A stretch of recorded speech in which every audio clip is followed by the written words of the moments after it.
रामू किसान एक छोटे से गांव में रहता था। उसका घर मिट्टी का था, छत से बारिश टपकती थी और खेत इतने सूखे कि फसल उगना भी मुश्किल हो गया था। उसकी पत्नी गौरी और छोटा बेटा चिंटू कई दिनों से ठीक से खाना नहीं खा पाए थे। एक रात गौरी बोली, सुनो जी, घर में बस एक मुट्ठी चावल बचा है, कल क्या खाएंगे? रामू आसमान की तरफ देखकर बोला, भगवान बड़ा है गौरी, शायद कल कुछ अच्छा हो जाए। अगली सुबह रामू अपना टूटा फावड़ा लेकर खेत की ओर निकल पड़ा। गांव वाले अक्सर रामू का मजाक उड़ाते, अरे रामू, तेरा खेत में तो घास भी नहीं उगती, तो किसान कम और भिखारी ज्यादा लगता है। रामू चुपचाप सब सुन लेता था। उसकी आंखों में दर्द था, लेकिन दिल में उम्मीद अभी बाकी थी। वह मिट्टी खोदने लगा। ठक, फावड़ा किसी कठोर चीज से टकराया। रामू चौंका, यह क्या है? उसने जल्दी जल्दी मिट्टी हटाई। नीचे एक पुराना लोहे का संदूक दबा था।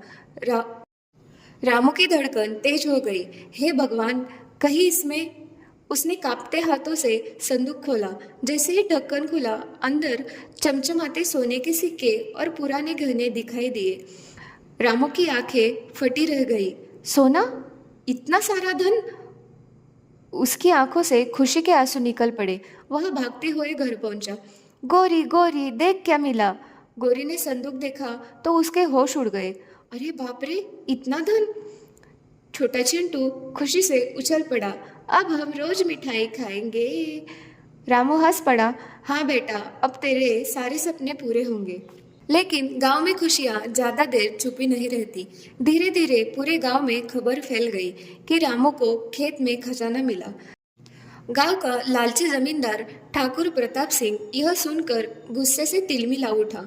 एक गरीब किसान अचानक अमीर कैसे बन सकता है? जरूर कोई चाल है। ठाकुर अपने नौकरों के साथ रामू के घर पहुंचा। रामू, वो धन मेरा है। वो जमीन कभी मेरे दादा की थी। रामू डर गया लेकिन बोला, मालिक, ये धन मुझे मेरे खेत में मिला है। ठाकुर गरजा, अगर कल तक धन नहीं दिया तो गांव से निकाल दूंगा। गौरी रोने लगी। अब क्या होगा? रामू सारी रात सो नहीं पाया। उसी रात गांव में रहने वाले बूढ़े बाबा बाबा हरिदास रामू के घर आए।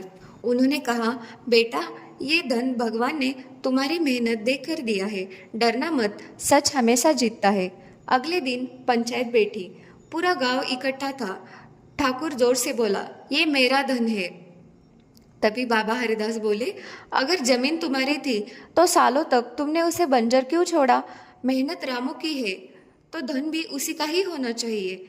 गांव वाले आपस आपस में बात करने लगे।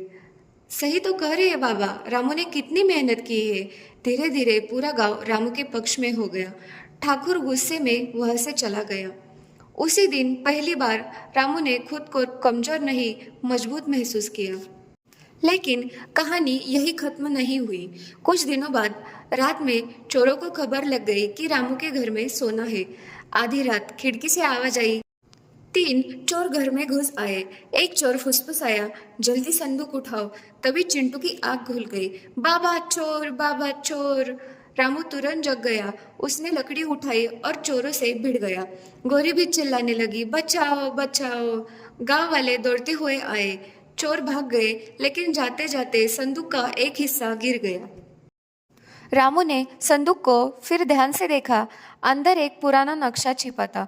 रामू हैरान रह गया। ये क्या है? बाबा हरिदास ने नक्शा देखा और बोले, यह तो पुराने राजा के खजाने का रास्ता लग रहा है। पूरा गांव उत्साहित हो गया। रामू, बाबा और कुछ गांव वाले जंगल की तरफ निकल पड़े। घना जंगल, अजीब आवाजें, डरावना माहौल। वे लोग नक्शे के सहारे एक पुरानी गुफा तक पहुंचे। गुफा के अंदर अंधेरा था। दीवारों पर पुराने निशान बने थे। अचानक एक बड़ा पत्थर पीछे से गिरा और बाहर जाने का रास्ता बंद हो गया। गुफा के बीचों बीच एक बड़ा संदूक रखा था। रामू ने धीरे धीरे उसे खोला। अंदर सोने चांदी के खजाने थे। साथ में एक चिट्ठी भी थी। उसमें लिखा था, ये धन उस इंसान का होगा जो मेहनती, ईमानदार और गरीबों की मदद करने वाला हो। गांव में लौटने के बाद रामू ने सिर्फ अपने लिए ही धन नहीं रखा। उसने गांव में स्कूल बनवाया, गरीबों के लिए अनाज बांटा, सूखे खेतों में पानी के लिए कुआं खुदवाया। धीरे धीरे गांव बदलने लगा। जो लोग कभी रामू का मजाक उड़ाते थे, वह अभी उसकी इज्जत करने लगे। एक दिन ठाकुर प्रताप सिंह फिर से रामू के पास आया, लेकिन इस बार उसके चेहरे पर घमंड नहीं था। रामू, मुझे माफ कर दो, मैंने लालच में गलत किया। रामू मुस्कुराया। गलती इंसान से ही होती है ठाकुर साहब, लेकिन बदलना सबसे बड़ी बात है। ठाकुर की आंखें झुक गई। कुछ महीनों बाद गांव पूरे इलाके में मशहूर हो गया। रात को चिंटू अपने पिता से बोला, बाबा, असली खजाना क्या होता है?